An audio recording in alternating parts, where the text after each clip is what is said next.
But when I think of Bo, I think of a very consistent style, and that consistent style is everything's cool until you really think about it. And that's idea a really good point. Yeah, goes from when he was, from when he was a teenager doing what he was doing in his room, to his comedy specials, to the movie he made.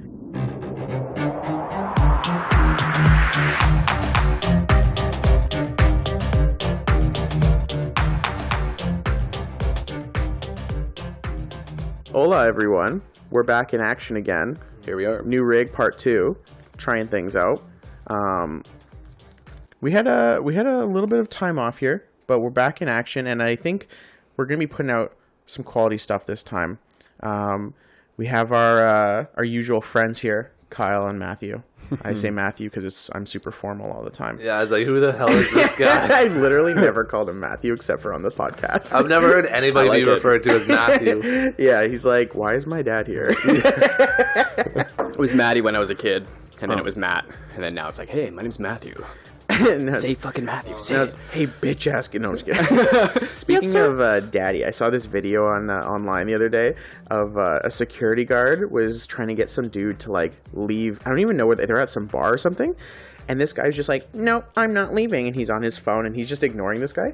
Yo, this guard just comes up and sunned him. He grabbed him by the armpits and he walked with him. And he just walked him right out and he put him down.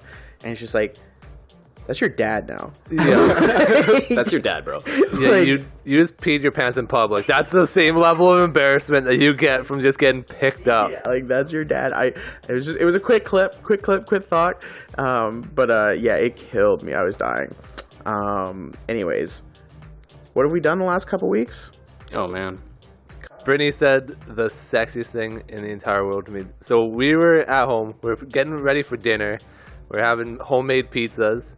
We put them down, roll out the dough, get the sauce on, get the cheese. I'm like, should we make sure we leave a little edge? We don't want to put it all the way to the end. She's like, why do we need to make a crust? It's a homemade pizza.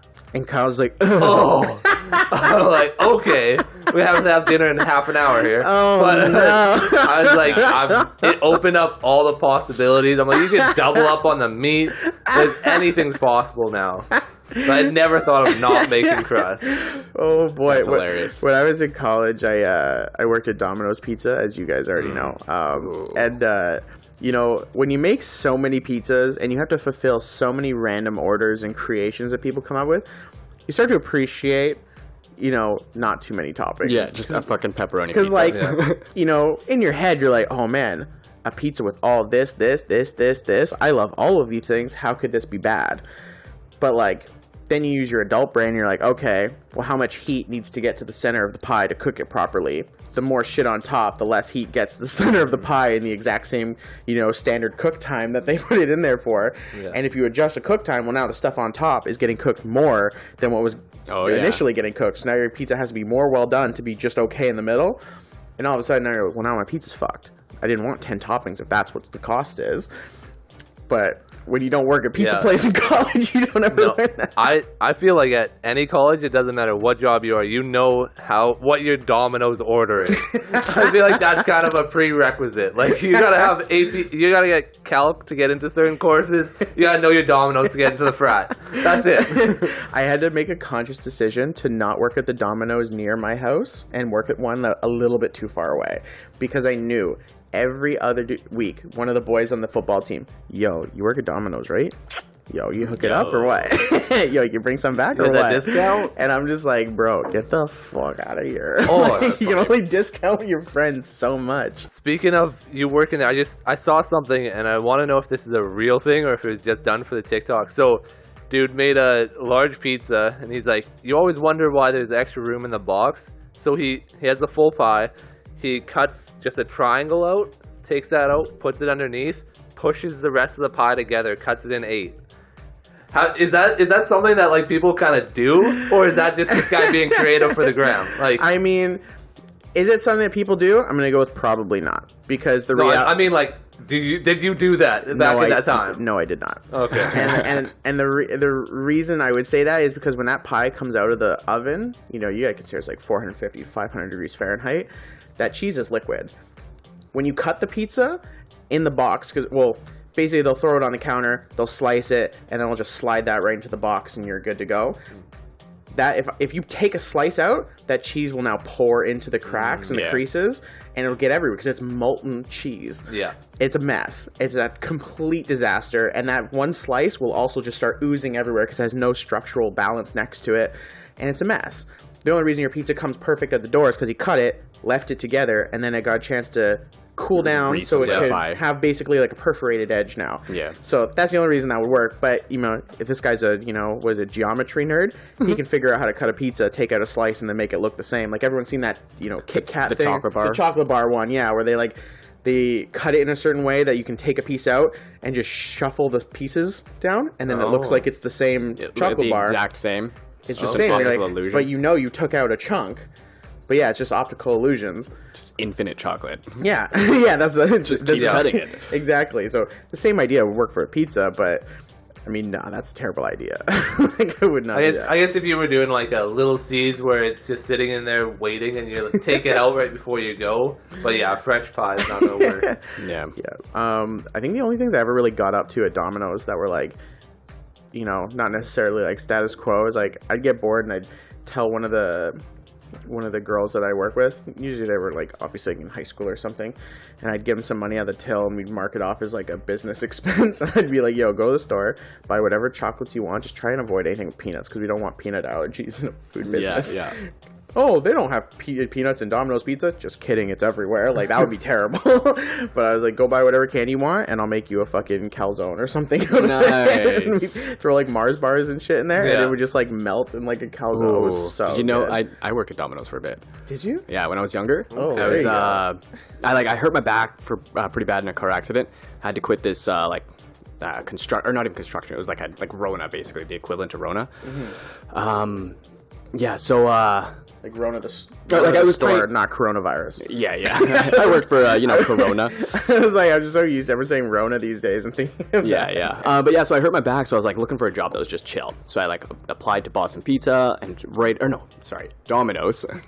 Instantly going back to Domino's, and it was like day one. I'm like, just so you know, like I'm just doing this just to get a bit of money. I don't really care. My back hurts, and they're like, oh yeah, no, you're hired. Yeah, it sounds so like all of the drivers were like expected to do dishes, and I didn't do fucking anything. I know the type. And I said it straight up in the beginning. I'm like, I'm letting you know I'm here to drive a car, and my back hurts too much. Like I'm not doing anything else. They're like, oh yeah, for sure. And then, sure enough, like months later, people start getting pissed about it. It's like, no, fuck you, I don't care. But anyways, getting to my point, you reminded me of like the one thing that I always did was because there's the cinnamon sticks, so you'd like flatten the dough out, you cover it in cinnamon, and then you open up the actual icing, put it inside, roll it up, and then chop it up, and then you have like legitimate cinnament buns. Yeah. Oh man, that was good. So I took that same concept and I went with it. The cinnamon would like the bread that you'd want to make is like your traditional, like you think of like a Domino's cheese bread. It's like a semicircle, right? Yeah. I would take that same amount of dough so that we're accommodating product costs and everything, and I would flatten it out into a very thin, large rectangle.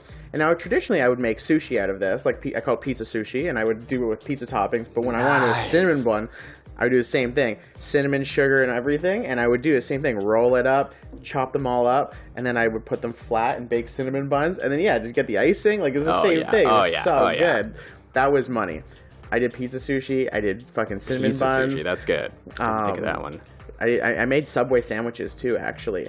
What I would do is I would take... I got bored. I was there for a while. This is how Quiznos was originated. Yeah. I would just, like, take the bun, or the bread, and I would just make a roll out of it, and I'd throw it in the oven, cook it, like, most of the way through, and then I would take it out, cut it, put down what I wanted, throw it back in, and then, like, cook the cheese and the meat in there, and it cooks the bread a little bit more. Open out, throw some fresh toppings in there, some ranch, because they had ranch-based pizzas too. I was like, wow, Subway sandwich. I was like, same product cost. The original sandwich artiste. Right? It's funny that you mentioned the dishes because, oh man, these delivery drivers, They're lazy assholes. I'll tell you that much. That's why you get a delivery job. They would bitch so much about same thing. So and so didn't, and I'm like, dude, I don't care. You're 45. Stop, like, bro, like, go home to your family. Don't bitch to somebody half your age about what some fucking Tony did the other day. Like, I don't care. Like, it was crazy. The amount of, I'm pretty sure, like, we talked about Domino's before early in the podcast, so the OGs might remember, like my mom. But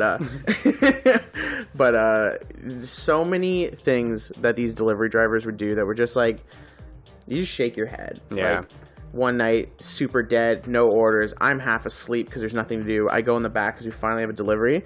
I see 6 takeout bags, like the delivery bags, just piled on the ground. Dude's sleeping. Oh, no. He's having a nap. He made a bed. Wow. I was like, are you for real? Who makes a bed at their place of work and takes a nap? Has a confidence that I won't get fired for this. What? That's crazy. I don't even need to hide. I'm just going to sleep at my desk. Right? I ended up just kicking him in the head. I'm like, who's going to get fired first? The guy that slapped or the guy that assaulted you? I mean, probably me, but...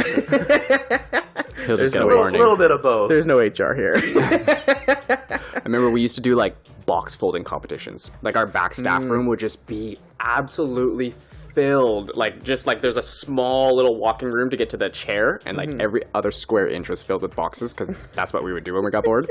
Just see who could fold as many boxes as possible in a specific time, and then we'd count and see who the winner was.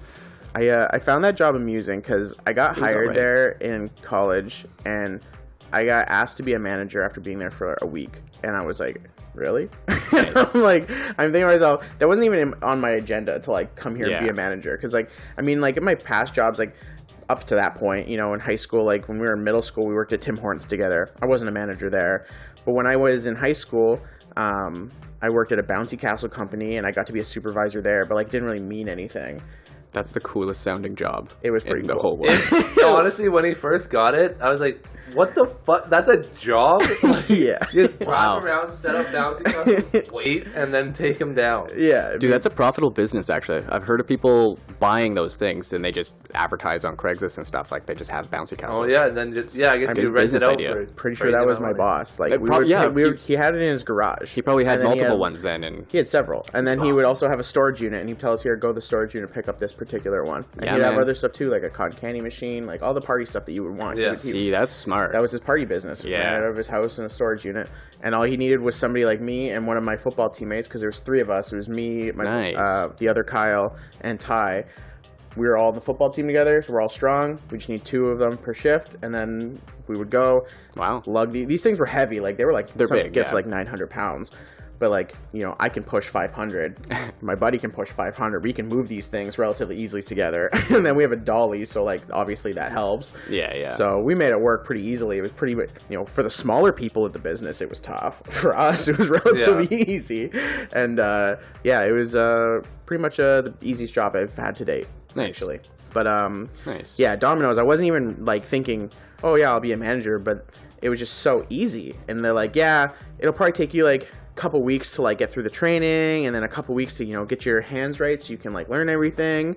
You know, I finished the training the first day, because I think he forgot I was there. He put me on the computer to do the training, and I was like, well, I'll just go through everything.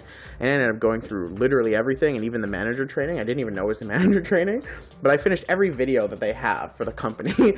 And he's like, oh, well, okay, well, I guess you're done that. And then once we started, like, the actual working, it was so easy, and I'm just thinking to myself, I'm like, man, pretty straightforward. This is monkey work. Yeah. Like, it's so easy. There's usually a specific demographic that kind of stays at Domino's. Yeah. Just like, it's those people. Yeah, you have to be at a certain low level to still be there at 35 as a laborer. Yeah. Domino's beats a laborer. Yeah, well, I assume, like, most of the old guys that work there, like, if you're old and you work at Domino's, you either A, have stake in the business, like, you're the GM, or you're a franchisee or something, or you're a delivery driver that doesn't give a fuck, and maybe you're on disability, or you just need some kind of job that's low it's just something that's supposed to be chill on purpose. You gotta send something to your PO saying that you are trying.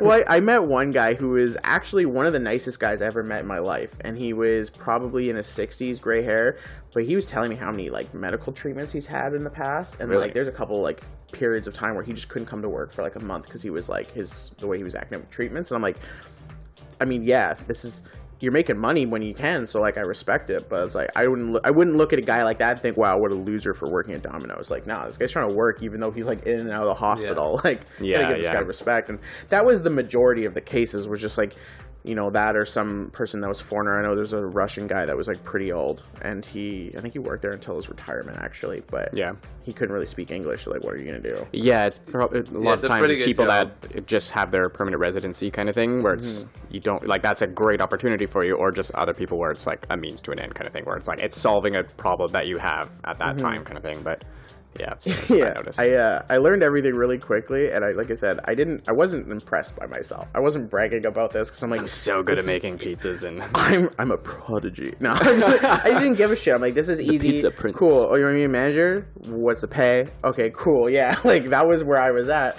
But speaking of, you were talking about the folding competitions, man. Folding competitions were real. They do that everywhere. Oh yeah, and you can make them fast. And it got to a point too where like it even, you know, it was like pizza making competitions too, because like it just so happened that the GM at my location was one of the top pizza makers in the not just the country, the continent. And they would real pizza prince. They would go to like he would go to Las Vegas for a Domino's convention where they would hold a tournament and who could do it, and I think he came in second. Wow. Or something. He was like really high up there. Like he made it to like the finals. So what goes into making a pizza? I thought it seems like they have it down to a science. Like the way it would get graded is you'd have to, like, from dough, they want you to make 3 pizzas. So you have to scrape the pizza, stretch it, sauce it properly, proper amount of cheese, and then they wanted you to make, I think it was a cheese, a pepperoni, and like a Hawaiian or something like that. Yeah. And you just have to make those 3 pizzas as fast as you can,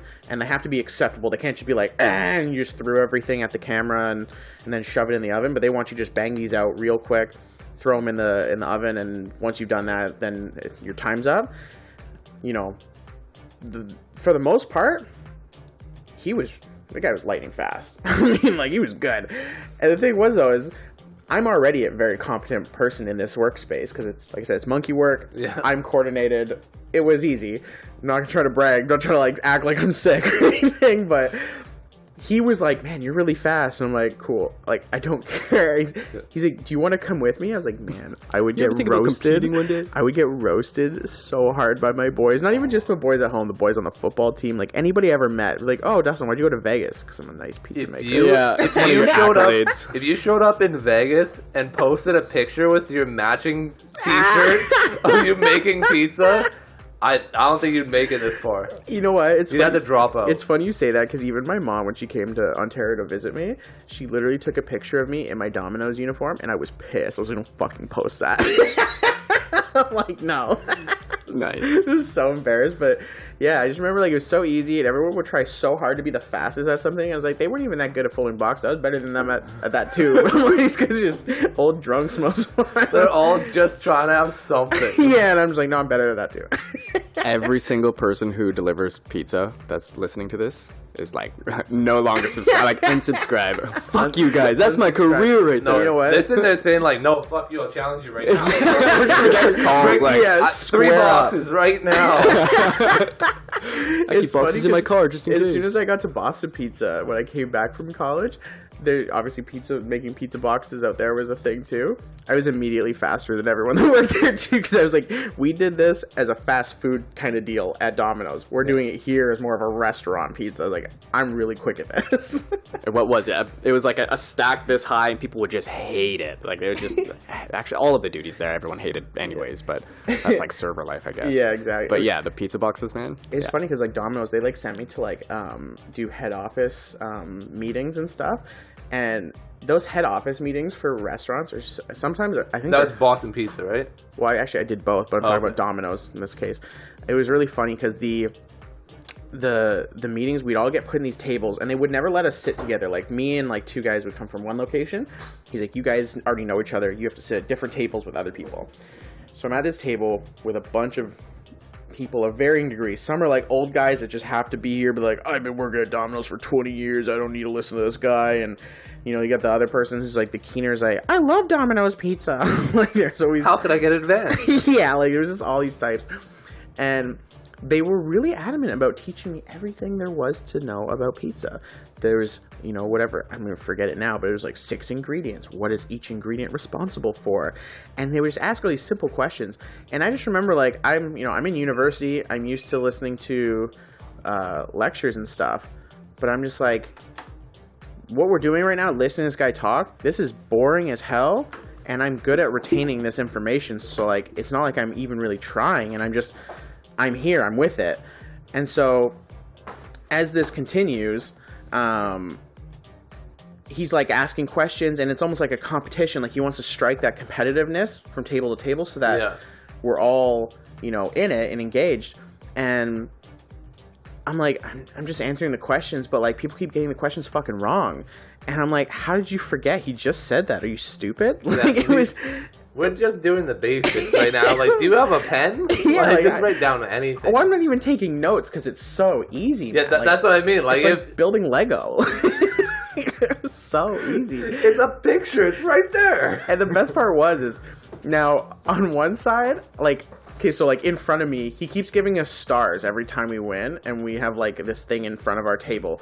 And so now my thing's loaded with like 30 stars. Everyone else has, in comparison, like 3 or 4 stars. And like we're just so far ahead, and I'm sitting there just bored out of my mind because I know all the answers because, like I said, it's so easy. And I have on my right side, I have my boss, and he's sitting there with his arms crossed. He's like, that's my guy. And then I have the guy on the other side who's like my other manager, my peer. And he's just looking at me, he's like, fuck, like I'm at a table of idiots. And then I got another table over there, and they're just like, oh, this asshole making us look bad. Who's the tryhard? Yeah. Like, I'm the keener. And I'm like, oh my God, kill me. Like, can I leave?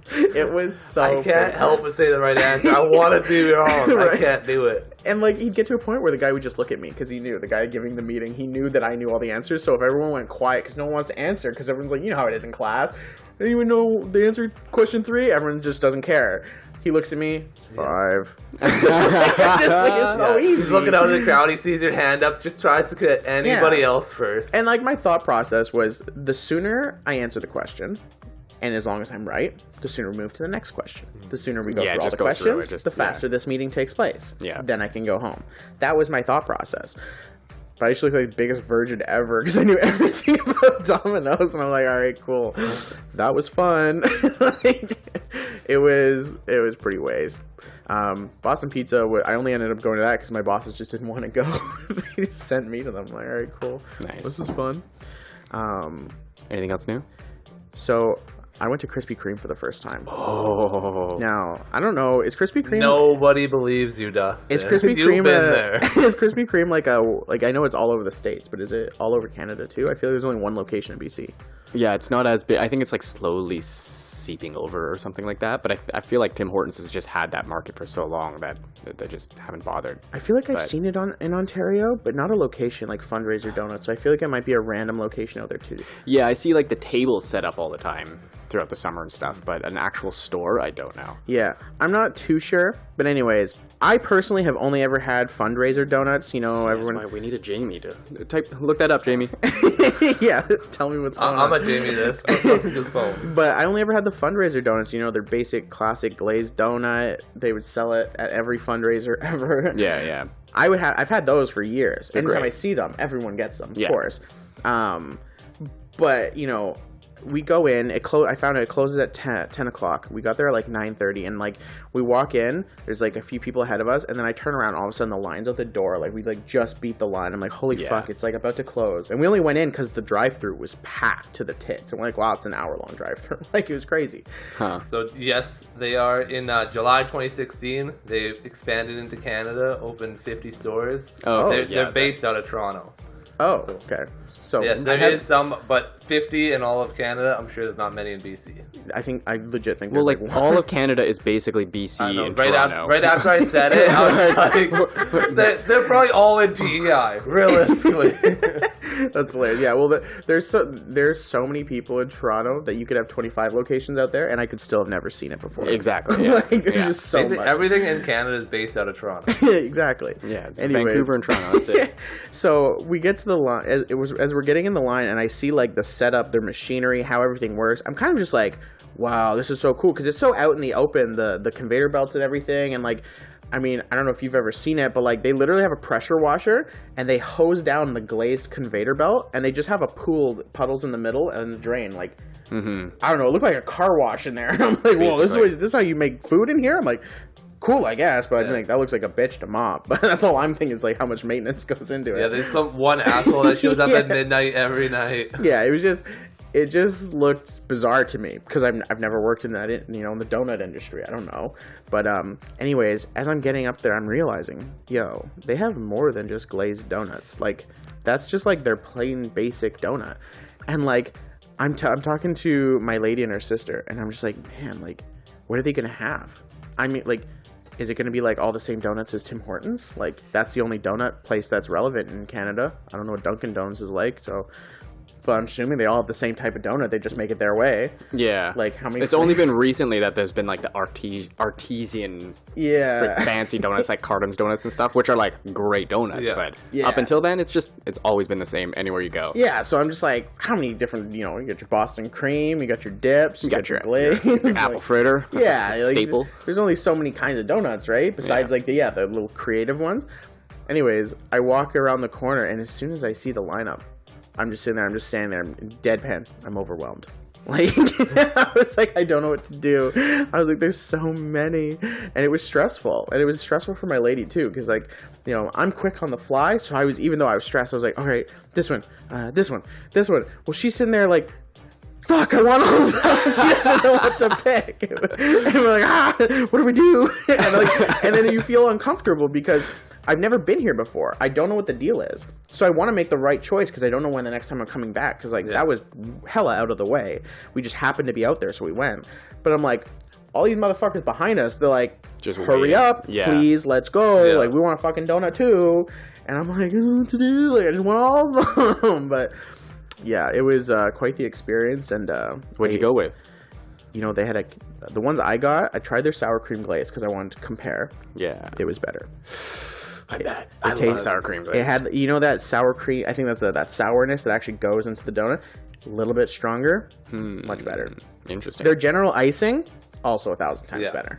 That's why the icing is shit. Yeah, that's why the Krispy Kreme was already better, just with the fucking plain glazed donut. So I'm a piece of shit. So when I go to places like that with Brittany, she hates it because I'm like, if I'm getting ice cream, I'm like, oh, I'll take vanilla. So when I go there, she's like, oh, what should we get in the dozen? I'm like, I want a dozen glazed donuts. That's it. I don't care about the rest. If you want something else, so she's just like, same idea, anxiety of like all these options, and I'm giving her nothing. I'm like, I don't want anything else. If you want them, it's only you. Yeah, and then she feels that same pressure of, I want to make the right choice, but even you now are like the person behind her and be like, hurry up and decide. Yeah, I'm vocally telling them, hey, it's not me, it's all her. I'm good. I would be out of your way by now, but she's gonna take her time. That's so rude. They had an Oreo donut. There was like an Oreo filled donut. It was so good. Like, the cream inside, like the Oreo cream, was amazing. I think Oreo might be the best filler out of everything. Like, if you put it in a milkshake, if you put it in ice, like, everything that you could possibly put Oreo in, it's better with it. Honestly, Oreo, Oreo is basically cookies and cream 9 times out of 10 anyways. It's usually the same one. Yeah. It's always so good. And the donut did not disappoint. It was money. I tried a classic raspberry filled donut. They don't do the white powder. They just do the glaze on that as well. Really? Oh, that sounds weird. Yeah, the glaze is so good though. It was great. the icing sugar is like a staple on that one, right? But again, I'm thinking of like Tim Hortons references. Yeah, that's Tim Hortons. That seems crazy. It was can't be legal. I'm picturing a polar bear with no hair. That's what I'm thinking of when you said that donut. Yeah. I'm like, it just doesn't suit it. Well, it's funny too because like, when I think of Tim Hortons donuts, even the filled donuts, they at least have, with obviously rounded edges, it's still like a cylindrical prism shape. Sorry if that was too much for you. This fucking guy. I get a grade 12 education, and he's like, oh, I went to the You had that English set up degree. before you even finished that sentence. I'm an asshole. No, but they have like a But consistent seriously, what are you shape. talking about? I have no idea. It's like a flat shape. It's round. It's flat. It looks like a hockey puck. A circle. But this one is round and it's like puffed because like they filled it. And I'm like, They actually I'm like, fill it. Yeah. So I'm Yeah. like, it's fat. It's like a little cheeseburger shape. And I'm like, tumor in the middle. and I'm like, this is bomb. And like obviously raspberry filling's raspberry filling. You can't really fuck that up. It's the same basic thing. But the birthday cake filled donut was deadly as well.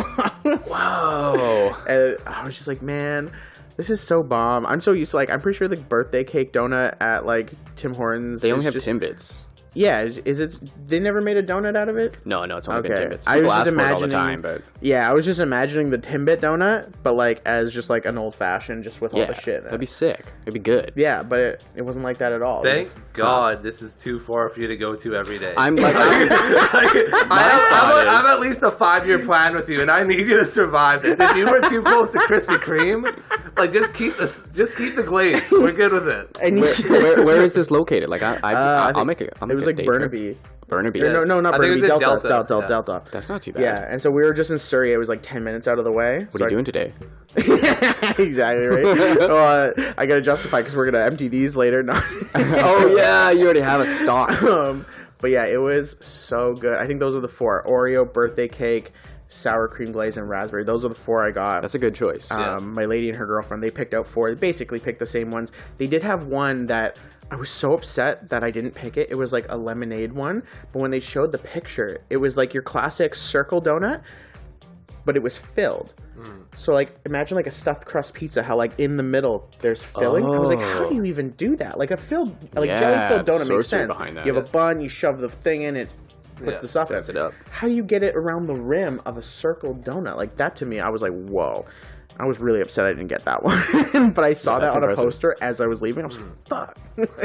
There's so many options. Okay, we'll get back in line. Yeah, that's what I'm thinking. I have to go back here. Do you guys make sandwiches out of these? Like, if you made a sandwich out of this, I wouldn't be mad either. Like, it was pretty amazing. I enjoyed every bit of it. Yeah, I'm gonna go out of my way to find that next time I'm down there. It's only an hour For away. sure. It's worth it. Yeah, it's Not only too an bad. hour away. Oh man, Nothing's worth driving to Surrey if you're not going to Surrey. But like if you are there, it's definitely worth the wait. well, I in think line. I have to go to Coquitlam possibly this weekend, so I might have to make my. I trip think out that there. possibly might be for sure. Yeah, It yeah. could go to Coquitlam now. Well, I have a meeting later tonight for a photo shoot for the weekend. So if that falls through, then I'll be in Coquitlam this weekend. Yeah, And you will. Oh, for sure. And like I said, For sure they're go open till 10. It was nice. I was It's gonna like, be nice. the first meeting he's ever bombed on purpose. we're, I need Either Krispy that or Kreme I'll now. be super late and I'll show up with a box of donuts. Oh. we're gonna see this guy in 2 weeks. He's gonna look fat as fuck, and he's just gonna be like, "Fuck you, Dustin." we Like, can all- Briefcase of fucking donuts. that'd be so. Are we going dumb. anywhere, guys? Switch it up. There was a story I heard in the news coming out of our friends in El Paso, Texas. Okay. Might not be El Paso, Texas, but it's in Yeah, Texas. I was like getting a little specific for something you don't know about. I know enough. Chill. This guy's saying I don't know. And a 30-year-old woman posed as her daughter to go to her middle school and take the day of school for her. Yeah. And it wasn't until like the last period of school that the teacher was like, "Hey Julie, can you wait for everyone to leave and I talk to you?" And she's like, "Okay, sure." And then she's like, "You're not Julie." And the mom was like, "I'm not," and like revealed herself, took her mask off, took her glasses off, and I'm just like, and the teacher was like, I'm blown away by this. "What are you doing? Yeah. Why did you do this?" Because my first thought was, is your kid stupid? Did she need to pass the test? But then I'm like, it's grade 7. No one gives a fuck about grade 7. You can get past grade 7 with failing a test. I failed grade 7. We went to 80 Rundle. I failed grade 7.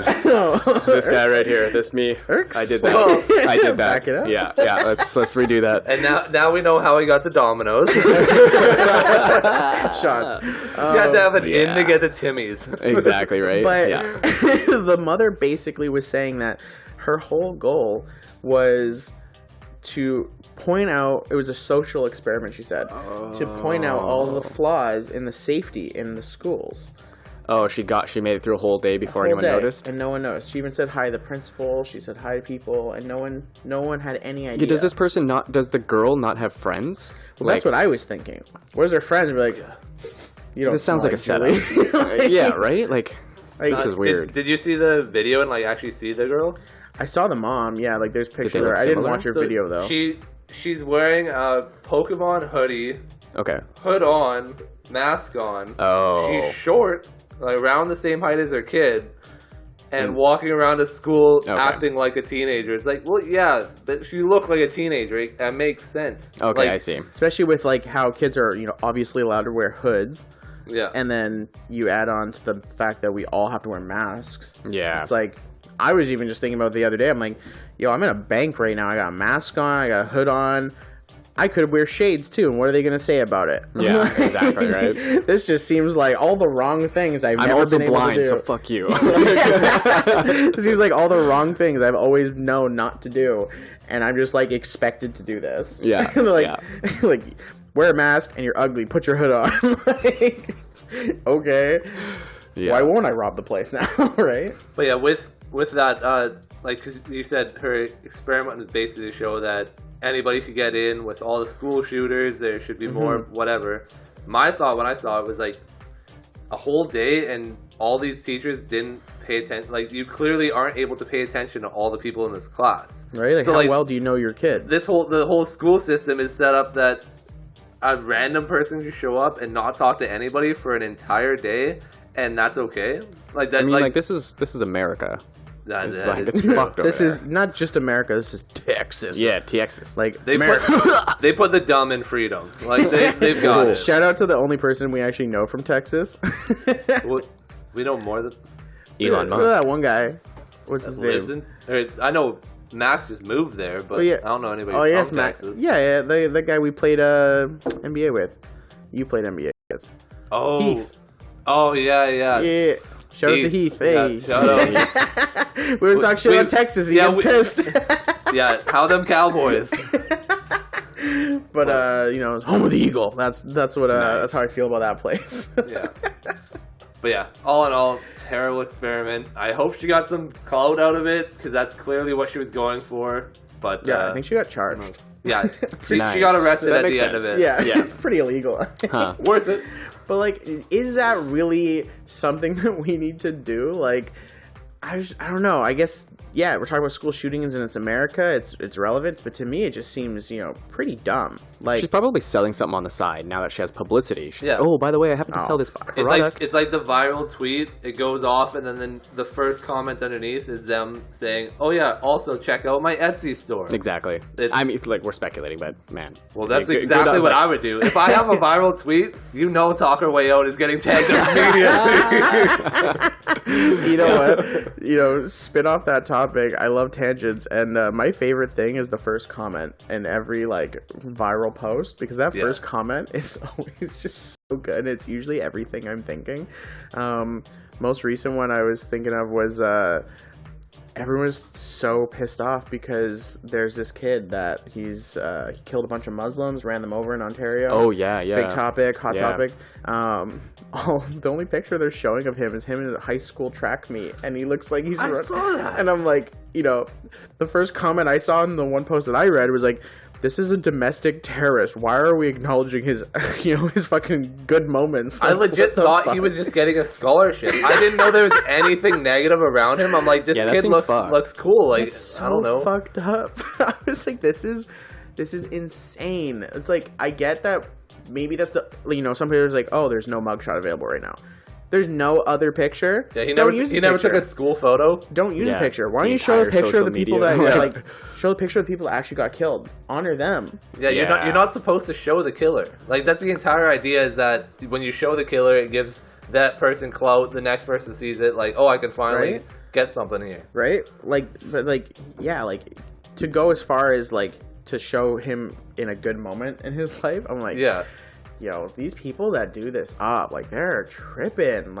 The crazy part is that, I don't work in any area where I need to kind of be, PC or, really like considerate of that kind of stuff. There's whole departments in the news place that you have to have certain things, and nobody noticed that. They just always when something happens to a black person, if it's good or bad, they get the shittiest photo possible. All these things, but the white guy, you don't even notice that you put this in there. Like you're gonna pretend that in this climate, nobody's gonna say anything. Yeah, it's crazy. It reminds me of that kid. He was like the swimmer out in the States. I was thinking about that. He was a swimmer. That's what everyone called him. The swimmer. Like no, he's a rapist. He raped a girl behind a dumpster and was literally that was caught just in the one act. time, bro. Yeah, and the judge says we don't want to ruin his future. Yeah, over. come on, man. Like what? Yeah, when you hear stuff like that, it's rage bait. It really is. And you're sitting there like, I don't know what to do. Personally, I have a hard time not just laughing because I'm like, my natural instinct when I'm overwhelmed with a certain feeling is just to laugh anyways when I'm uncomfortable. And I'm just like, I know I'm not the only one that's pissed about this. And I'm like, how pissed can I really how much energy can I put into being pissed about this? Because like my anger's not going to change it. These are just some fucked up judges. But the people that are dealing with this, they're already doing something. I'll just let it go. But I'm just like, this is crazy. Like, how do these things keep happening? This is still a thing. Like, we're in a broken system, man. Yeah. That's where, like, honestly, I see the only thing I can kind of hope for is that in the next 20, 30 years, after basically once the generation that kind of was born in technology is now in their 60s, 70s, now everybody will have experience social media, experience like kind of actual accountability across the globe. Because like the people that are kind of in charge in their 60s, 70s, they've been unchecked for 50 years. They can kind of say and do whatever they want, and their community might call them out on it, but not everybody in general. Right. So they don't need to care. Like they're and at this point you cancel or you get mad at them, they're just like, okay, well, I retire. I'm out. We're good now. They don't have anything to lose. Yeah, and I think speaking of the broken system, the only way in recent times the only thing I've found recently that actually expresses how I feel and expresses how most of us feel, but like in a way that I can still like enjoy. You gotta talk about our boy Bo Burnham and how the world works, because this guy did his special the other day. For those that didn't see it yet, Bo Inside. We're probably going to get into spoilers, so if you haven't seen it, I'm telling you, shut this off, because there's no way we can have this discussion without spoiling it for everyone. But I promise you, don't watch it. With or without the spoilers, don't watch it. We will let Dustin explain why you should, but I will say don't. I thought it was amazing. I thought it was art in its purest form. And, I'm very biased. Like, we've talked about Bo Burnham before a few times now. This guy, me and him go way back. And by way back, I mean, I've been watching him. He doesn't know who I am. Literally, our biggest, like, the first thing we ever did as friends was watch Bo Burnham. Yeah, like, me and Kyle would sit in a computer room and just piss ourselves laughing watching the OG Bo Burnham videos where he's just on his keyboard in his bedroom. And, Yeah, okay. So, I watched it. My first question is, like, he's like, I would summarize him as just a comedic content creator. But like, what is it like? Does he focus on music, or was he like a stand-up comedian, or like what was he doing before? Because this is my first context with him. Like, yeah. So Matt's never seen Bo Burnham, and I think he's just an artistic genius. Like he's been all over the place. He started in his bedroom making silly songs. Okay. As he got more publicity, those silly songs became bigger productions. Yeah. As he got bigger from that, he started doing stand-up. Oh, okay. As he got more bigger than that, he's got a Netflix special. I can't remember what the first one was called, but it was really popular and it's hilarious. Yeah, it was a really good It's in front of a crowd. It's like your traditional. That one, was that more stand-up comedy, or was that stand-up performing comedy. still? Okay. But he does songs still. Okay. He still does yeah, songs. yeah. That's always been his thing. He's kind of had that Weird Al element to him where he sings silly songs. Very similar to Adam Sandler in the way that you can't really tell which one he is. Yeah. Best of both worlds. Yeah, but that was stand-up comedy. He would have little bits that he would do, and it was all in front of an audience. And he'd have moments where he would like kind of like. He's always been like very self-aware, so like he'll more joke about the fact that he's doing stand-up comedy than doing traditional stand-up comedy. Yeah. But anyways, the special was great. And because of that, he did live shows and he did, his thing. But he's been dealing with mental health for a long time, and he started having panic attacks. Like, he kind of expresses it in the show. He talked about that. He stopped doing live performances, and since then, he directed the movie, I think it was called 8th Grade, which isn't really a comedy. It's more of like a real life. I don't know exactly how to describe the movies, but it's like where it's like real life diving into the life of an 8th grade girl, what it's really like to be in those shoes and feel her stresses. Yeah. Kind of the same kind of feel as Dazed and Confused. Like, not the same topic, but the same kind of movie. Yeah, or like 90s Kid or the movie Kids. Like, they're all just like in the like ground roots, what it's like to feel their stress. So he directed that, and then he also took an acting role, and I think it's called, I had it, the name the other day. It's like Impressive Young Woman or something like that. I don't know. Yeah, something Young Woman. Yeah, but he had an acting role in that, which I thought he was really good in as well. But that was those are the last things I've seen from him, and then he dropped a special just like the other week. Wow. And okay. Huh. I loved it. So first question I have on it is, so when I watched it, I thought it was a tremendous vlog. It was maybe a really good dramatical representation of his last year. But what I saw and what it sounds like is that it was marketed as a comedy special, and I didn't see anything funny. Like, he made statements, but there was no kind of punchlines. There was no start it up, have the joke build up, and then finish it off. It was more just, this is how I feel. Like, I'm a white guy. White guys aren't supposed to be able to talk anymore, but I'm gonna keep talking, and I'm gonna say more words. It wasn't. There's nothing really happened. Is when I watched it, I kind of was like waiting, and the shoe never dropped. Yeah, so I'm gonna say, because I didn't know who he was until this point.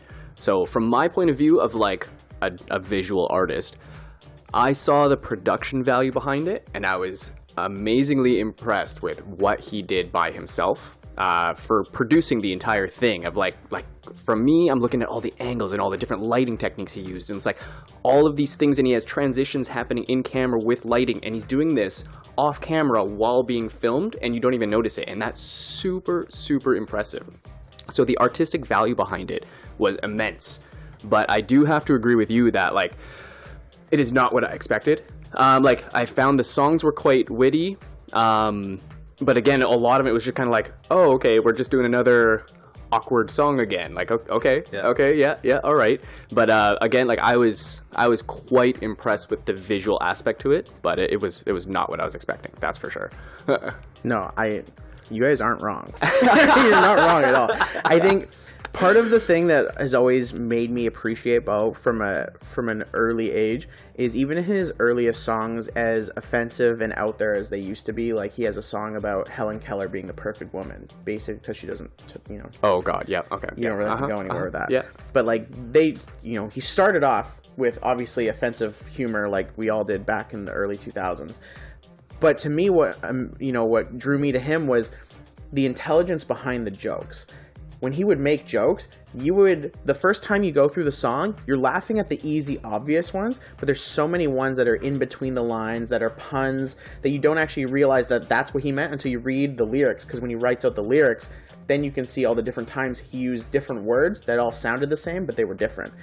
And you really see the genius behind what he's actually saying. So I feel like, he's a very in-depth artist where he's a very well-rounded concept of everything that he's doing, and it really, really shows, and that is super impressive. Yeah. But yeah, again, like diving into the lyrics themselves, where they like just catchy, stupid punchlines and stuff like that. But then being able to do that while also turning it into a melt, like it was quite impressive, right? But I don't know.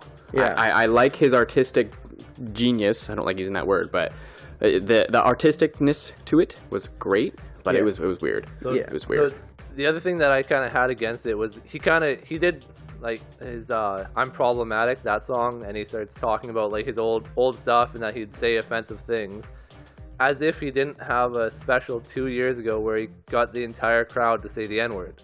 Like the joke, but that's the thing, is that he did it in a way that was a funny way. He basically said like, oh, all white people eat the same food. this one, Sultan Vin, and then they finish it off because that's how he set up the joke. Everybody says it, everybody laughs at it. It's not problematic because he's not doing it in a negative way. He's using comedy to take the power out of a word. So I feel like in his old stuff, and for me, when he started saying how he regrets doing the stuff and that he doesn't like how it was representing him, I'm like, but all of us are only watching this special because of that. Like, if you didn't do any of that, you weren't here. So as much as you might think that it might have been a little bit bad, you were able to do it in a funny way that people were able to see that you're not a bad person. You're just using your words in a way to make people laugh. Yeah, I can understand that, and there's definitely validity in saying, like, it's hard to say we would be fans if he wasn't who he was when he was that thing. But I think at the same time, though, it's also fair to say that your taste changes, and whether, your ability and the way you represent yourself might still be the same. What you did in the past as an artist, you might not look at it the same way you did when you first make it. And so I think it's fair to say that he's not necessarily proud of how he had to be. Well, I don't know if he had to be, but he chose to be vulgar in a certain way that we all thought was hilarious. Well, yeah, he doesn't necessarily be proud of that he had to do it that way. Comedy comedy in itself is like quite offensive, and like that's the punchline kind of thing of like just making fun of things that people are afraid to be making fun of, kind of thing, right? Pushing the envelope. Exactly, yeah. But then as society changes and as we move forward as like the whole earth, like things slowly change. So yeah, now things like that are just kind of a little bit more offensive, and people get a little bit more upset about it. So now people are more reluctant to make that kind of stuff. But the people who made it big, so to speak, by utilizing that style, it's like, yeah, looking back, it's like, oh man, I shouldn't have done that. I feel like a piece of shit, but that was just how it was back then, right? Like it was normal. So, and as he got older, and then we go into, like, we're talking about his first special. Yeah, the silly songs are there, but he's not. The way he is doing things at certain moments, the one thing that made Bo more endearing to me as I got older was that now he's coming from a place where he'll say something funny in a funny way, but if you only pay attention to the surface level joke, you miss what's really going on. And like at the same time, he'll have other moments where he'll start off something in a funny, happy-go-lucky thing, and then he'll juxtapose it with a really dark reality that you weren't really ready for. And I think he did that so much in this one. And maybe that's a result of his current mental state. But if you think about the song that I mentioned earlier, The Way the World Works, that song starts off sunshine and rainbows, all the birds and the bees, and it's all happy. And as he gets further to it, it's really dark. And he's talking about real things. And the way he's saying them, you're kind of sitting there like, I mean, not wrong, but like, you have a hard time laughing because of how real it is. Yeah. And it being so real, I guess that's the thing that always connected with me, is that he could say something that you weren't really ready to hear, and it was so much deeper than you thought it was going to be. Yeah. And in his previous special, he had a song that he was talking about, the meaning of life. And it was all just jokes and haha this, haha that. He says something about he sent gay people to fix overpopulation. He's like, oh boy, did that go wrong. Like, that's the joke. And you're like, oh, But that song, by the end of it, turns into everyone's trying the message at the end was, everyone's trying so hard to get into heaven. But what if the gift of life is heaven? Would you still be trying so hard to do something else, or would you just enjoy the moment you have now? And all of a sudden, you're in this super deep concept, and you're sitting there like, well, fuck.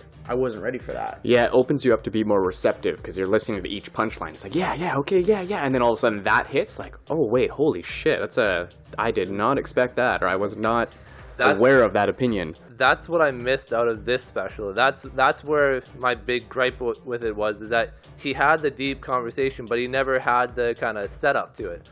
It was, oh, thank you. It was just, he kind of had, like you said, he was happy-go-lucky, but there was no jokes. It was just talking nicely, being happy, and then being dark.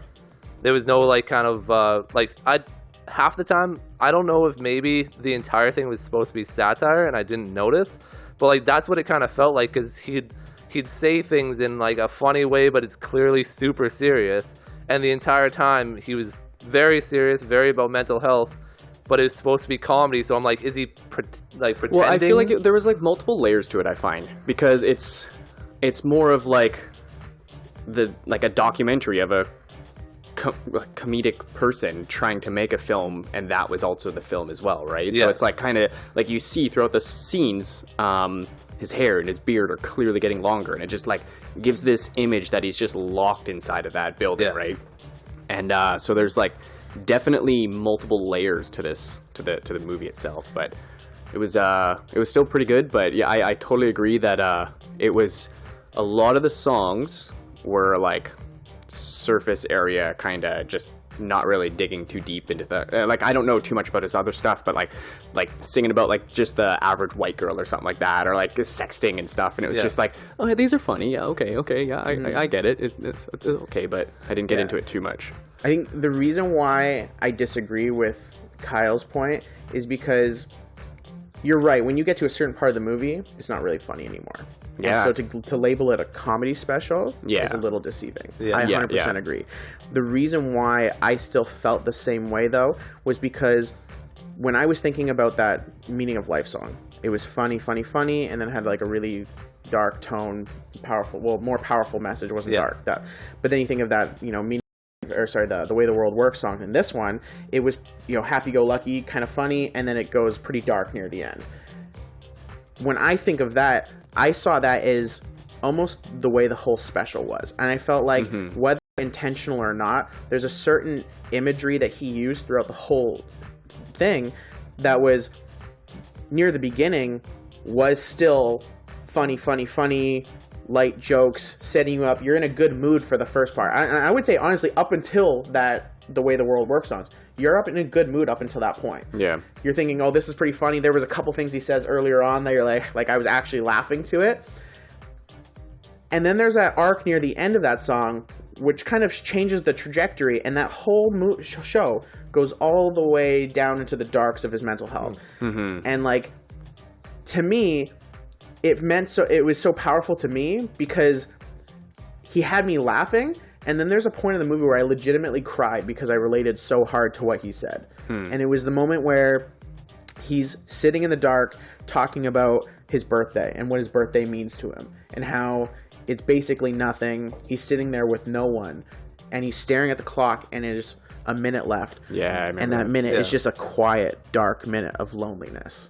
And it's like, I'm not even 30 yet, but I'm feeling that and almost afraid of that without ever I haven't had that experience yet. And even though, I have my lady, and even though that moment will never be lonely as long as I have a person here, I have my parents, like, I have good support system in my family, so I don't necessarily have that same experience. I still feel that darkness of, what does 30 really mean? Does my birthday really mean anything? Am I just here by myself, and when that clock strikes? See, I see where you're coming from, but I perceive it as the exact opposite, where I really saw that moment that he was in, right? And it is like a testament to the times too, because we're just all stuck inside. We're all alone for the most part, right? Yeah. But speaking of like turning 30 and like the significance behind that, like I just turned 30 last April, and it was for me, like when I was like 25, thinking of 30, like holy shit, like that's the end of life right there, right? But I don't know, it was a very cool transition because it was just this new big number, I guess, like to put it simply, but it was this way of like, okay, like from here on out, there is no, like it's just like, it's a new version of me, like Matt 3.0 kind of thing, right? Where it's like, okay, like everything I've learned up until now has gotten me here. Where do I want to go from here? Yeah. And it was an opening experience, I guess, turning 30, and it really hadn't crossed my mind until I turned 30, like pretty much the day of, where it's like, wow, no, like life keeps going, and it's up to me to make it better or worse. So how much better can I possibly make it? And it was kind of like a cool experience for me. Yeah. So I can see that. And I've been 30 for 5 years. I'm not even gonna notice. I'm gonna wake up and be like, holy shit, I'm 32. That's cool. Like I didn't even realize I was 28. Like when we were talking, I'm like, how old am I? I don't even know. I legitimately forget my birthday sometimes. I'm like, how old am I?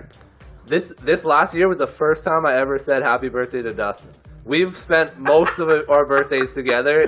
We never say it because it's just a fucking another day. Well, that's like a bro thing too. It's been forever. But bro, don't compliment me, bro. To kind of, I guess, put a cap on my part with Bo Burnham is that if he had advertised, or him or Netflix had advertised this as a year in the mind of a comic during COVID, and you see the deterioration. He clearly is still creative. He's creating all this stuff. He's trying 10, 15 different things that he potentially could have just posted as content and gotten the likes and gotten whatever he needed out of it.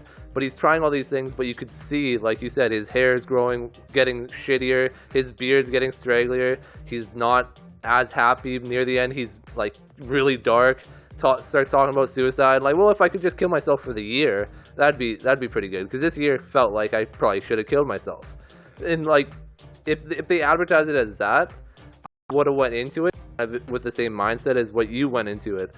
But I was looking at it as a comedy thing, and it kind of, that just, I think, gets the marketing screwed me over, because I spent an hour just looking for the funny, and I'm like, okay, I see it's sad, but like, it must be funny somewhere. Like, what's his joke? What's the angle he's trying to get?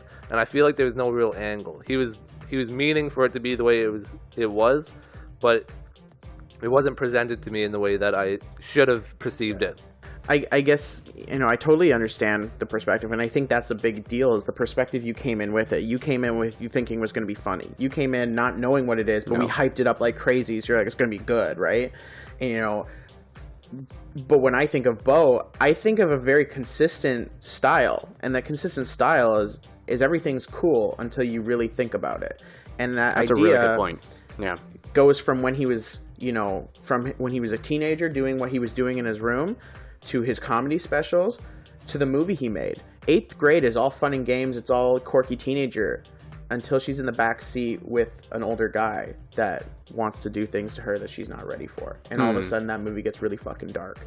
Really, yeah. Very triggering. There's a transition within the movie. Was a moment it does recover from that a little bit. Yeah, okay. But the lull of the movie sets up this. She's got new friends. Everything's going great. Oh yeah, okay. Until it's not. Yeah, yeah. And then when you think of I don't think he wrote it, but it could be a reason why he picked the role in that movie that he acted in. He was the best guy ever until he wasn't. And then all of a sudden, the tone of his character shifted in the exact same way. And that's a consistent style that he's had in pretty much everything I've seen from him. Interesting. It's kind of like generalizing to the mass media kind of thing, just to like get your foot in the door, and then once they're listening, that's when it's like, hey, like this is actually how things are really happening. Yeah, and it's a really cool concept. It's if he's consistent within that style, like he's less of a comedian and he's more of an artist with a message. Right? And that's how I've always kind of seen him, is more of an artist with a message that uses humor, because I like saving comedy. the world with comedy. Right? I like comedy. But I also really appreciate when people have things to say. And like growing up, I was raised by an artist, so I see the value in what people do. And I have this thing where when I listen to a song, sometimes I can literally just hear what that artist is saying so clearly that I can feel their pain for a moment. Yeah. And I just I'm randomly driving home from work and I start crying and I'm like, what am I doing? I'm a mess. You're an because empath, I can just feel it so strongly. And I guess the thing with Bo is just like some of these messages are just, I think about the imagery too. You're talking about the angles and everything. Yeah. Now I'm looking at how he sets up his mini set, which is like, the camera shot where you're going to have his face right there and you got the lighting and everything's great.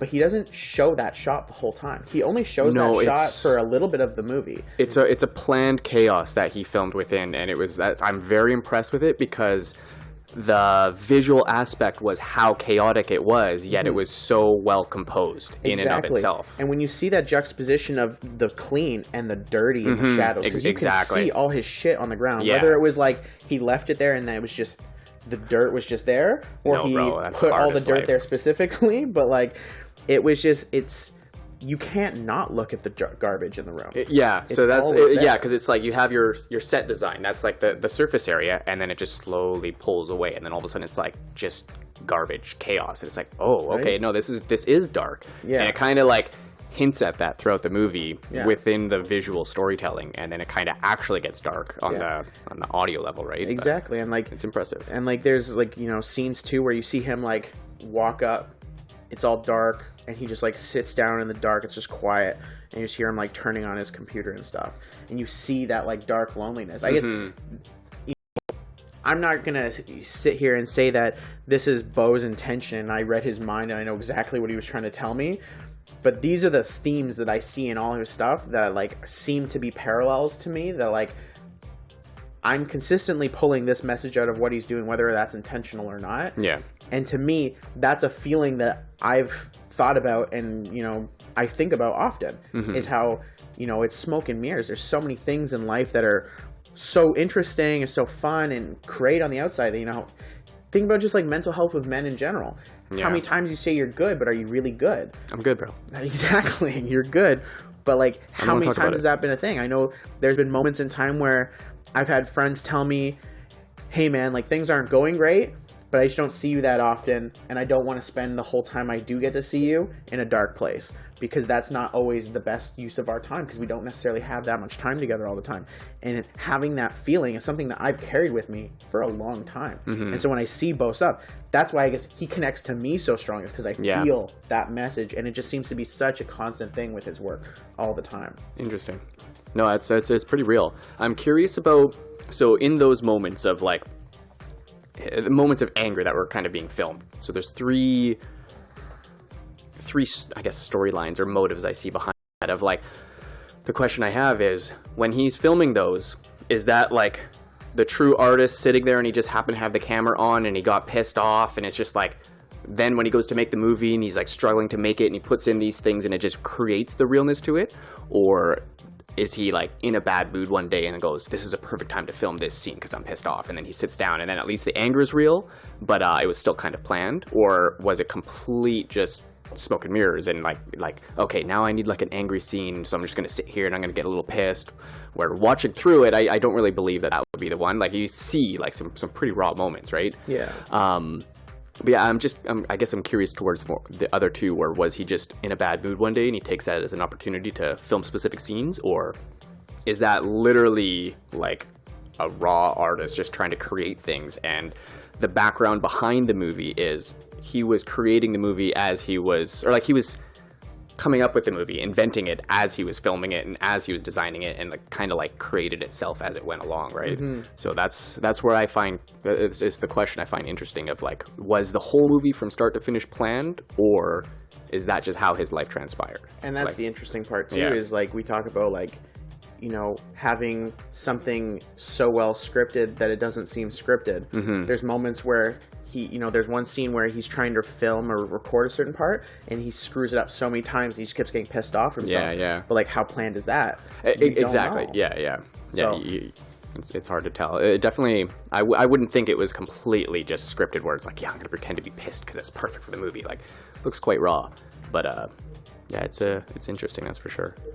It's not a comedy special. It's definitely not a comedy special. So it's like, maybe only funny for like 5 minutes. Yeah, it's really, it's current with the times. Yeah. Where like on the surface everyone's kind of okay, but like, man, things are a little bit dark. That being said, that white girl one I thought was pretty hilarious. I was like, you know what? The amount of sets that he put together to make that thing. See, I'm so and that was kind of after that song, because it was like 3 songs in a row where it's like, okay, I'm watching like this dude in his underwear dance around. Like, this is getting weird. So I'm kind of like going off, doing other things, packing stuff up, and I'm like watching over every once in a while. And then that's when it started getting dark a little bit after. I'm like, oh, okay, wait, something's changing here. But yeah, it was like right off the bat, first couple songs, I'm like, okay, yeah, no, this is funny. I'm excited for this. And then just more songs. I'm like, okay, these are weird. Okay. But man, visually, I was so impressed. The white girl, that was, again, I was like, if he would have put this as content, it would have went viral, because that's, people are taking that one, and all these girls on TikTok are like, holy fuck, it got me. Like, each one of these songs could have just been like just a video posted online, right? It was turned into. He could have had way more views, and then some of it could have been funny, and or like what you said with it seemed like he might have just left the camera on. That's what I feel like. It was a vlog. It was just it was his life, and this is just some of the shit that he chose to put on the video. Yet again, just don't think it was a comedy special. I think it's a different version of Bo than what I wanted that one to be. Whether or not that's good or bad, he made enough money that it doesn't care what my opinion is. But I mean, it was an artist with the Band-Aid was peeled off kind of thing, right? Like it was a comedy special of like a struggling artist, but a mentally struggling artist. And right? the fact that he did it all by himself, that shows the talent, right? Man, from a producer perspective, I'm very impressed with it. I'm so impressed with it. He's very talented. It was very well put together. Every time that he'd pull back the camera and just be shit everywhere, I'm like, that's what Matt's house looks like normally. Yeah. And then when he started doing production, I'm like, that's when his kid's there. Yeah. Everything's put to the side. Just it's all about, on man. the way. Actually, yeah, because so my connection to the video was I'm looking at all of his gear and I'm like, I have the same lighting he has. I have the same microphone he has. Like, I've been in that moment. I've just never filmed it. Why can't I be on Netflix? I'm like looking at everything he has, and I'm like, I have a variation of everything he has right there. And I'm like, I have been in that moment. I'm just not a musician. Like, I've never done the music part to it. So that's a big part. Actually, it just kind of clicked right there. Is that he, in my mind, he put something on Netflix that looks like it was like, as much as like the actual music videos and stuff, the rest of it looked like it was just kind of a poorly made movie. Like if you were to watch it and not really understand like the in-depth camera work, the lighting, it just looks like a movie that had shitty editing. Yeah, and well, that's and like, where I was like, it looks like anybody could do this, See, and you're only here because of your clout. Yeah, I'll be completely honest with you. I think he made it look shitty on purpose. Yeah. The amount of work he put into it, and like there's, not only does he have certain colored lighting and everything, but then he also color grades specific scenes to have specific emotions, and like I was very impressed with it. Yeah. From a visual standpoint.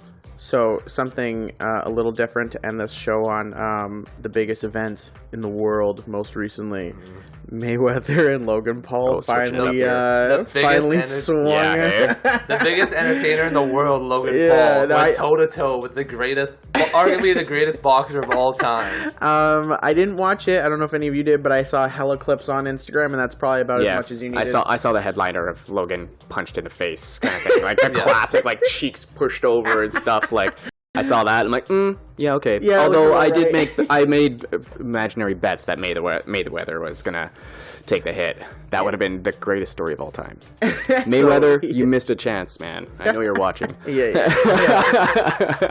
So I paid attention to, like, I'm not like a MMA or boxing enthusiast, but a lot of people I listen to a lot of fighting, and This is a Joe Rogan. No, Joe Rogan. He just listens to like audio casts of people just beating the shit out of each other.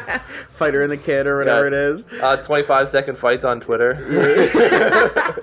But so basically the lead up to the fight is everybody saying obviously Mayweather is gonna fuck him up. He's a YouTuber. He's been fighting for 3 years. He's had two fights and there was a loss and a draw. He's gonna fuck him up.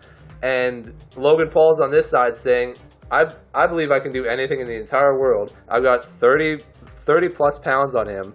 I'm going to show everybody that this matters. Like, the weight matters. As much as you can be skilled, if I'm bigger than you, I've got a fighter's chance. I so disagree with that. The weight does not matter. And he was probably doing SARMs or something because that boy was cut. Oh, he was looking really good. And, man, I don't know. So that's what basically everybody's like, shut the fuck up. You're not going to, like, just because you're bigger than him doesn't mean anything. He's the greatest boxer of all time. See, so that's what Thai Muay boxer or something like that. Muay Thai. There we go. Thai Muay. Thai Muay. It was a good attempt. I enjoyed it. It was a nice little tongue twister. But so get to the fight. They have their fight, and he doesn't get knocked out. He doesn't get knocked down. Everybody's like, okay. At the end of it, everybody's saying, oh, well, he's so much bigger than him. Of course he's not going to knock him out. It's like, okay, so when he said that, it was bullshit. But now that he didn't get knocked out, it's just because he's so much bigger. It's like, you got to give somebody his flowers. He just went 8 rounds with arguably the greatest boxer of all time. Yeah. See, I'm totally willing to give him his credit because, like, you know, when it comes down to being an athlete, I know what it takes to work for something that you want to do. You know, whether I was just doing college football, but I've seen Matt do his fitness competitions, and, you know, I know what it looks like when a boxer trains, and I know how hard that boxer has to train to achieve what he wants to do, and to even last 8 rounds, he had to have been in the gym for the last few years to be where he is. Yeah, that's some real conditioning. And, like, I know he's been an athlete in his past, and when he was younger, he was an athlete. Like, I know him and his brother both star athletes in their high schools or whatever. But to take that to a professional training regimen and actually do this, I'll give him his credit. He's an athlete, and he's a boxer. I'll give him that. I think the thing that, you know... Yeah, there was a lot of talk. I'm not going to pick apart the talk too much because it's a lot of, like, just trying to sell the fight, obviously. Yeah, talking back and forth, yeah. Yeah. But I legitimately think he got knocked out in that one clip. That one clip where he gets knocked out, but Mayweather holds him up. So I don't know if he didn't get knocked out, but he didn't get knocked down, and they stayed up, and he lasted the whole time. So I'll give him his credit. He did something literally so many people have failed to do. Stay in the whole fight with Mayweather the whole time. And... You know, the weight obviously helped. Like, he was a big dude. He hugged him a lot, put a lot of weight on him, pressed him. And even just, like, that weight when you rest on someone that's smaller than you. Oh, yeah. Like, you get a moment of relaxation, but that person has to feel your weight and hold your weight up. That tires them out more. So people who have never sparred have no idea how crazy that is. Yeah, too. and even just like wrestling. Like, wrestling's exhausting. Yeah. Because there's so much weight and just like pushing each other around. Like, you're just drenched in sweat. There's never a time where you let go. You're always pressuring. Yeah, like, so, you know, he did his thing, and I'm, you know, I think the only thing is Mayweather's legacy kind of gets tarnished a little bit. I know it's not a hot take, but... I mean, the man's money hungry. He doesn't give a shit, right? He does like, not he's care the at top. all. He's the best of the best. So Yeah, another mill? Bring it over here. Yeah, oh, you don't like me, but I got Mill, he walked in, his shorts, the sponsorships on his shorts were 30 mil.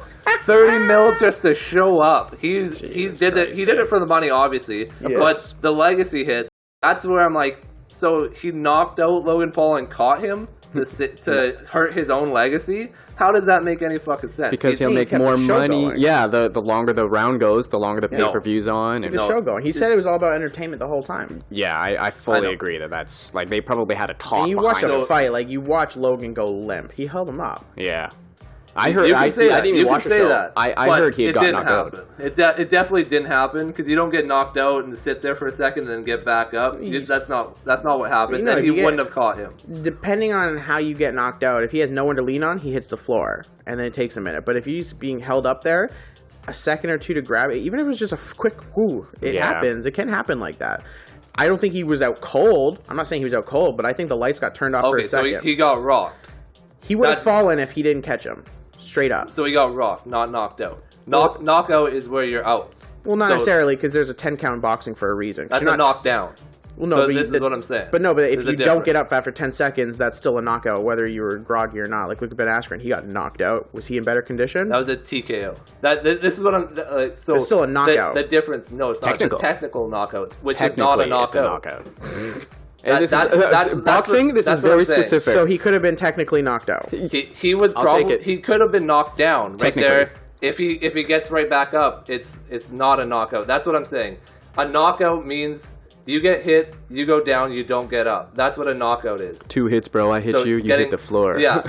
So he potentially just got down there. That if Floyd Mayweather held him up to help himself, I don't know how it would possibly help him by holding him up. In the 5th or 6th round, Floyd Mayweather. So his way of fighting, he takes the first 2 rounds. He did it against Conor. He does it against everybody. Doesn't throw punches. Yeah, he lets the guy hit him, so he gets the timing. 3rd, 4th, 5th, 6th is when he starts beating the shit out of you, picking you apart because you start getting tired. So he did all he could. Like, if you actually watch the fight, and, like, not my opinion only, but the people I've listened to, he went in on him. He went in. He landed hard hits. And he didn't knock him down, didn't knock him out. Yeah. By the end of it, he's saying, I'm not boxing. I'm not doing these anymore. He's not getting out of it because he helped the guy up. It's because he felt like he might not have won. No, he for sure won, but a YouTuber just hung with him for 8 rounds. Nobody does that. Nobody hangs with him. He starts getting the best of the best fighters. In the 4th, 5th, he starts picking them apart to the point they can't keep up anymore. Yeah, but he's doing these joke fights. Yeah, those are like fights to kill. This was just like, how long can I fuck around? It was only his second joke fight, and the first joke fight wasn't even that much of a joke fight because he was actually like a good fighter. And that's what I'm saying, is that he fought Conor McGregor, who has been a fighter forever in his like prime fighting days, and knocks him out. And then 2 years later, he can't knock out Jake Paul. This is where the mindset is that everybody kind of said Logan Paul was kind of a joke. The weight's not going to make a difference. All these things. He hung in there. He took his best shots. He couldn't knock him out. That's what it came down to. And obviously Mayweather won the fight. He landed like 50% of his throws. Logan Paul had that one flurry, I'm sure everybody saw, of just throwing 1,000 punches, hitting none of them. Yeah. So he clearly won the fight, but the like legacy behind it is Logan Paul won by not getting knocked out. I think definitely he won by not getting knocked out, but also like it's pretty on record that Mayweather didn't train at all. So I don't know if this idea that this was a sparring match for him, man. He said it was a joke. Like he doesn't need to train anymore. He showed up fat for him at least. If 155 for him was fat. He's never stopped training, but like what do you call training? Like he always shows up ripped to the tits for his actual fights. This one he did not. He did not train. He showed up and like hit the bag a few times, but like he's on record saying he didn't care about this fight because it wasn't. 100% he's not. But that's fine. That's what he said. That's what he said. Okay. You don't think he was fat? No. I mean, it's okay. You can keep saying whatever you want because I know you clearly already said you didn't watch the fight. You clearly already said you weren't paying attention to it. I was paying attention to a lot of things. I didn't watch the stream because I wasn't going to pay $50 for it. To dissect this is how I feel this is. So, as like a past bodybuilder that used to do a couple competitions, while I'm doing a specific competition, I'm training hard as fuck. I'm going every single day. I'm pushing myself as hard as I possibly can to be the best I possibly can on that one single day.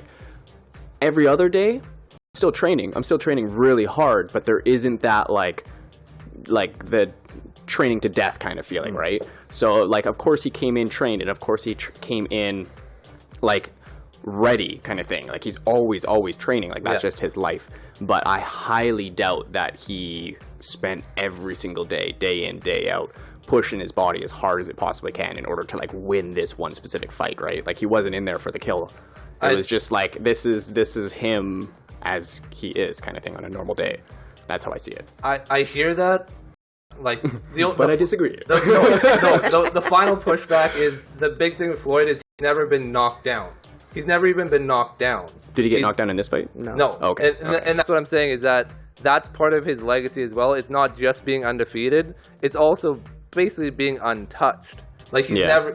So I would say he was untouched in this. I know, and that's what I'm saying is that you don't. If you've never been you've been untouched your whole career. You've never been beat. You've never had somebody even like get you close.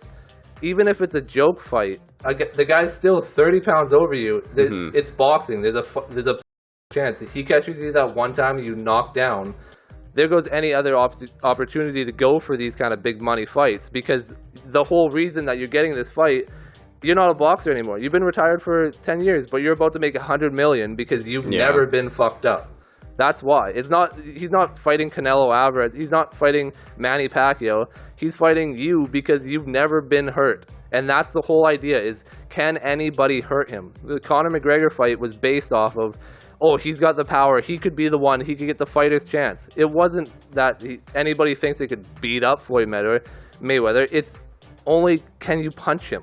That's the goal. How prestigious is that? Then that's what I mean. You're not gonna like kind of mess with that and kind of take it half-assed going into the fight. Yeah. When your entire credibility is based off that. But he's so good though. His instincts are there. Like I just don't. Like I guess when you look at the thing, he fought at what 147 his whole career. He showed up at 155. If the weight difference was 30 pounds, that's a good chunk. In boxing, 8 pounds is a pretty big difference. He was 30 pounds on the weigh-in, but I think Logan Paul weighed in at 185, came into the fight around 205. That's a good 60 pounds. That's like just getting caught one time by that. Yeah, I know. Could fuck you up, and that's what I'm saying. Yeah, but he's also slow and untrained, and you got to think like the tells that a person has in their movements. Like, that's basic stuff for football. I know it's obviously a thing in other sports too, but like being able to tell what someone's going to do just by the way they're leaning and stuff. You got to think that this is the best boxer of all time, and he's defensive, so he's so in tune with the tells and all these things. I have a hard time saying that he doesn't. Yeah. If he lets himself get hit, he could have knocked him out because he's so big. But this guy is such a good boxer. I have a hard time believing that someone that big and that slow and that unpolished and untrained could outmatch the wit and the expertise of one of the greatest boxers of all time. I don't think he, even without training, I don't think he had full confidence that he was get touched barely at all. And the stat said he didn't get touched barely at all. And he showed up way overweight to any fight he's ever been in. That's why I'm saying he was out. It wasn't a thing. That's just what the numbers say. You have your feelings, obviously. But we've been on this for a long time. We're at about an hour and a half here now. So we should probably wrap this up. I think we're on our last memory card. This is probably the last go here. Right here where I was like, I wasn't expecting this. Cameras just basically died. We closing statements. We have some possible merch coming in the near future. Hey. We're going to be sporting some stuff that we drew up. Maybe in the next, maybe not next episode, but maybe the episode after. So once we get it and we decide that it's not garbage. Hey, yeah, we got to do some. We're doing some tests. We're testing waters right now. Okay. Whew. Nothing important. Nothing important. Yeah. So anyone who's watching, let's get comments from people. Like, if there's anybody watching, what are some things that we can change? What are things we can fix? And what do we think is working? Like, if there's anything that anyone sees that they're curious about or they want to help us with, let us know. If they contact us in any way possible, but let us know what we can change, what we can actually do about this, because slowly, every single episode, we're going to try and make things better and more streamlined and more a higher production value. And we've got some big plans coming up, a lot of things in the pipeline, and I'm really excited. It's going to be fun. Yeah, really fun. Good time. Anyways, adios. That's it for today. What a Peace. quick ending. Yeah. See ya.